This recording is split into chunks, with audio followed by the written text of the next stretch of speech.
మోకాళ్ళ నొప్పులకి నీ రీప్లేస్మెంటే మార్గమా? మీరు ఏ స్టేజ్‌లో ఉన్నారు? అది ఎలా తెలుసుకోవడం? నీ రీప్లేస్మెంట్ కాకుండా ఇంకేమైనా మార్గాలు ఉన్నాయా? మోకాళ్ళని మనం ఎలా కాపాడుకోవాలి అన్నది కూడా మాట్లాడదాం. మనతో ఉన్నారు డాక్టర్ మితిన్ ఆచి, ఆర్థోస్కోపిక్ సర్జన్. 25 ఏళ్లకు పైగా ఎక్స్‌పీరియన్స్ ఉంది మోకాళ్ళ రిలేటెడ్ సమస్యలను ట్రీట్ చేయడంలో. Apollo hospitals, Secunderabad. నమస్తే సార్. సార్, నీ రీప్లేస్మెంట్ అనేది ఏ స్టేజ్‌లో చేసుకోవాలి? ఎవరికి అవసరము? 50 దాటిన వాళ్ళకే నీ రీప్లేస్మెంటా? ఆ ముందు ఏజ్ వాళ్ళు కూడా చేసుకుంటారా? మోకాళ్ళ నొప్పులు అనేవి సహజంగా వయసుతోటి వస్తాయి మ్యామ్. ఈ వయసుతోటి ఎందుకు వస్తాయంటే, ఇప్పుడు మీరు ఫర్ ఎగ్జాంపుల్ ఈ పర్టికులర్ మోడల్ చూసారు అనుకోండి, పైన ఎముక ఉంటుంది, కింద ఎముక ఉంటుంది, ఫీమర్, టిబియా. మధ్యలో దేవుడు ఏం చేసిండంటే ఈ 2 ఎముకలు రుద్దుకోకుండా మెత్తటి గుజ్జు ఇచ్చిండు అనమాట.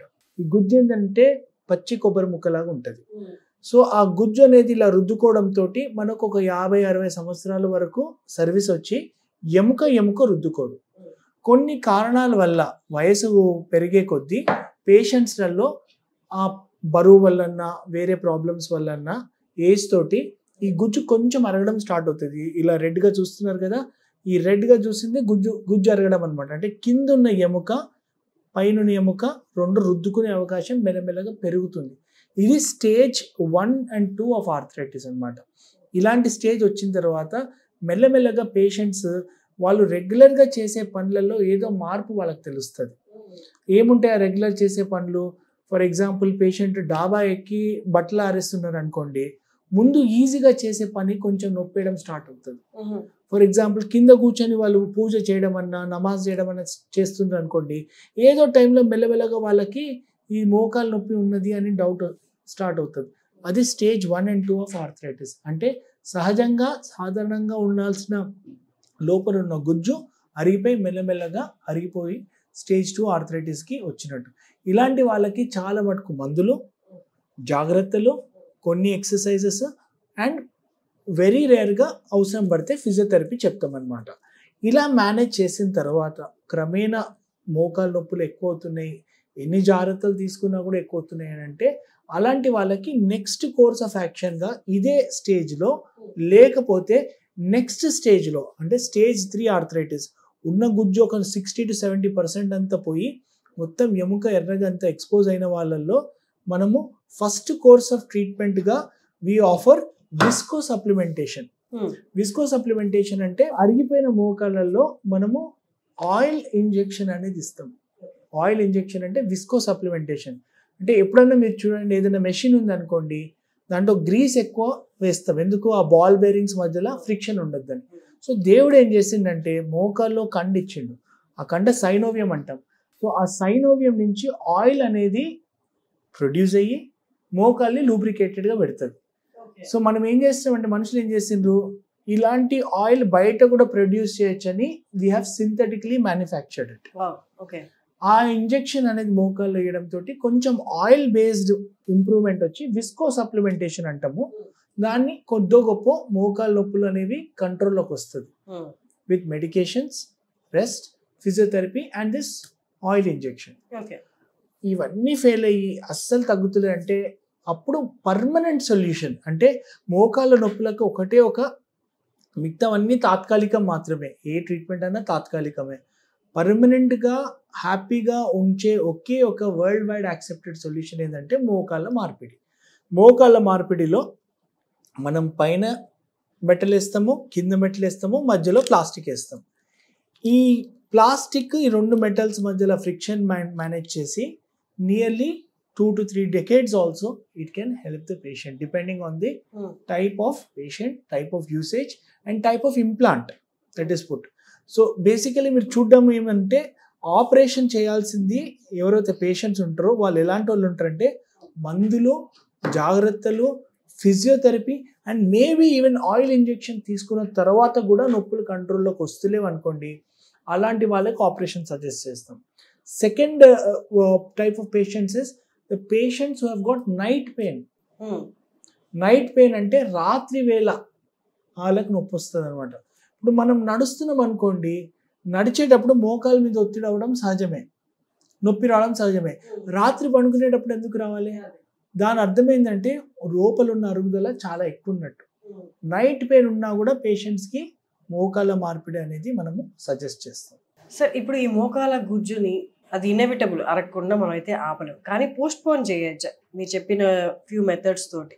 డెఫినెట్గా పోస్ట్పోన్ చేయొచ్చు. బేసికలీ మీరు గుర్తుపెట్టుకోవాలి, మోకాళ్ళ నొప్పులు అరుగుదల అనేది life style problems. So first way to postpone it is బరువు ఉంటే బరువు తగ్గడం, అది చాలా ఇంపార్టెంట్. రెండోది, అనవసరంగా మోకాళ్ళ మీద ప్రెషర్ పెట్టొద్దు. ఒక ఏజ్ వచ్చిన తర్వాత 50 సంవత్సరాలు వచ్చింది అనుకోండి, అనవసరంగా మెట్లు ఎక్కి దిగుతా, కింద కూర్చుంటా, తిరుమల మొక్కు ఎక్కుకుంటూ వెళ్తాను, ఇలాంటివన్నీ కొంచెం we have to come down. మనం చేయొచ్చు, కానీ చేసే కొద్దీ ఉన్న మోకాల మీద ఒత్తిడి ఎక్కువ అవుతుంది. నేను ఎప్పుడు చెప్తాను, ఫర్ ఎగ్జాంపుల్ మీరు సెకండ్ ఫ్లోర్కి వెళ్ళాలనుకోండి, లైట్గా మోకాలు నొప్పులు ఉన్నాయండి, ఎందుకు మీరు స్టెప్స్ వాడాలి? You can go in the lift.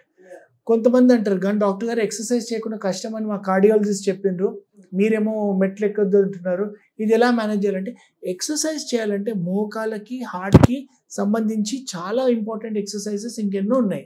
For example swimming is a good exercise. So definitely మీరు నిజంగా ఎక్సర్సైజ్ చేసి మీ హెల్త్ కాపాడాలనుకుంటే హార్ట్ పరంగా మోకాల పరంగా బ్యాలెన్స్ అయ్యే చాలా ఎక్సర్సైజెస్ ఉన్నాయి. జిమ్ సైక్లింగ్ సార్, జిమ్ లో cycling is also good. It's good to a level. For example దానికి రెసిస్టెన్స్ స్కేల్స్ ఉంటాయి. ఫర్ ఎగ్జాంపుల్ నంబర్ 1లో రెసిస్టెన్స్ చేస్తున్నాం, ఈజీగా అవుతుంది అంటే చాలు. మోకాలు నొప్పులు ఉన్నాయి, నేను 6 రెసిస్టెన్స్లో 5 రెసిస్టెన్స్లో చేస్తానంటే తప్పు. ఎనీ కాంటాక్ట్ స్పోర్ట్స్ తప్పు. అంటే ఇక for example football, tennis, cricket ఇలాంటివన్నీ కరెక్ట్ కాదు. లైఫ్ స్టైల్ ఆల్సో మార్చుకోవడం చాలా ఇంపార్టెంట్. మీరు ఏమైనా పిలిగ్రిమేజ్ సెంటర్ వెళ్తున్నారు అనుకోండి, బాగా ఎక్కాల్సి వస్తే అవాయిడ్ చేయండి, అనవసరం. You can do it in a different way so that you don't put pressure on that. చాలామంది నమాజ్ చేసేటప్పుడు అడుగుతారు, కింద కూర్చోలేకపోతున్నారు అంటే, నేనంటే ప్లీజ్ మీరు స్టూల్లో కూర్చొని చేసుకోండి. మీరు బాడీ యొక్క లిమిటేషన్స్ అర్థం చేసుకోవాలి, చేసుకొని దానికి హెల్ప్ అయ్యేలా చూసుకోవాలి.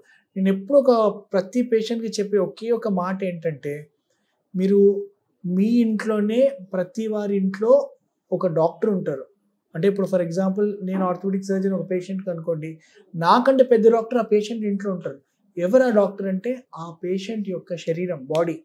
మనకు బాడీనే చెప్తుంది, నాకు ఇది నచ్చిందండి, నాకు ఇది నచ్చలేదని. మనం బాడీని ఫాలో అవుతే అనవసరమైన వ్యాధులు, అనవసరమైన హెల్త్ ప్రాబ్లమ్స్ రావు మనకు. అదే ఫర్ ఎగ్జాంపుల్ డయాబెటీసే ఉందనుకోండి, నేను షుగర్ తింటా అంటే ప్రాబ్లం వస్తుంది, బాడీ చెప్తుంది నాకు నచ్చలేదని. అలాగే మోకాలు నొప్పులు ఉండి మెట్లు ఎక్కి దిగుతా, కింద కూర్చుంటా, పిలిగ్రిమేజ్లో నడుచుకుంటూ వెళ్తా, ఇవన్నీ అంటే మంచిదే maybe as a person, spiritual also maybe it good, but మోకాలకి physical it's not correct. So ఆ విషయంలో జాగ్రత్తగా ఉండాలి, బ్యాలెన్స్ చేసుకోవాలి. సార్ ఇప్పుడు డైలీ రొటీన్గా చేసే చిన్నపాటి ఎక్సర్సైజ్, బ్రిస్క్ వాకా, లేదా చిన్న స్లో రన్నా, లేకపోతే జిమ్కి వెళ్ళడం, ఈ మూడిట్లో ఏది safe మోకాలకి? Definitely any exercise which qualifies as a low impact or a low in contact exercise is very good for the knee joint. So automatically మనకు ఫస్ట్ వచ్చే exercise which is low impact and low contact is swimming. Swimming కి మించిన exercise లేదండి జాయింట్స్కి. Joint movement అవుతుంది, joints మీద pressure రాదు. So స్విమ్మింగ్ని మించిన exercise లేదు. అది వర్షాకాలమైనా వింటర్ అయినా మీకు కుదిరితే మీ ఇంటి దగ్గర ఉన్న స్విమ్మింగ్ పూల్ జాయిన్ చేసి ఎక్సర్సైజ్ చేయడంలో తప్పు లేదు. సమ్మర్లో అందరు చేస్తారు, వేరే సీజన్స్లో కూడా మీరు చేయగలిగితే it will be very good for your health. అది ఫస్ట్ పాయింట్. సెకండ్ పాయింట్, లో contact walking is also very good. ఈ వాకింగ్ కూడా మీరు హార్డ్ రోడ్లో కాకుండా మీ ఇంటి దగ్గర ఉన్న పార్క్లో మట్టి ట్రాక్ ఏదో ఉంటుంది కదా, దాంట్లో నడిస్తే బెటర్. మీరు బీచ్ ప్రాంతాల్లో వైజాగ్ అన్న, కాకినాడ అన్న, చీరాల అన్న, ఎక్కడన్నా అక్కడ ఉన్నారనుకోండి, బీచ్లో వాకింగ్ అనేది అగైన్ లో కాంటాక్ట్, స్ట్రెస్ కుషన్ ఉంటుంది, చాలా ఇంపార్టెంట్. సో స్మాల్గా మీరు నడవడంతో ఏం ప్రాబ్లం కాదు. ఇన్ఫ్యాక్ట్ ఒక 6,000 to 8,000 steps per day is easily permissible. As time progresses మీరు 10,000 చేసినా కూడా తప్పలేదు. కానీ దాని పైకి వెళ్ళాలంటే డెఫినెట్గా మోకాల మీద ఒత్తిడి పడుతుంది. అండ్ నడిచేటప్పుడు కూడా మెత్తటి షూస్, నేను రీబాక్ అన్నా, నైకీ అన్నా, యాక్షన్ అన్నా, ప్యూమా అన్నా మంచి షూస్ వేసుకొని నడవమంటారు. ఎందుకంటే ఆ cushioning is very very important, ఆ ఇంపాక్ట్ తెలుస్తుంది అనమాట. సో హార్డ్ సర్ఫేసెస్ పైన నడవకండి, మంచి కుషనింగ్ వేసుకోండి. అనవసరంగా ఎక్కువ నడవడం అనేది చేసుకోకండి. 15,000 20,000 steps it doesn't make any sense. ఒక బేసిక్గా మోడరేషన్లో వెళ్ళండి.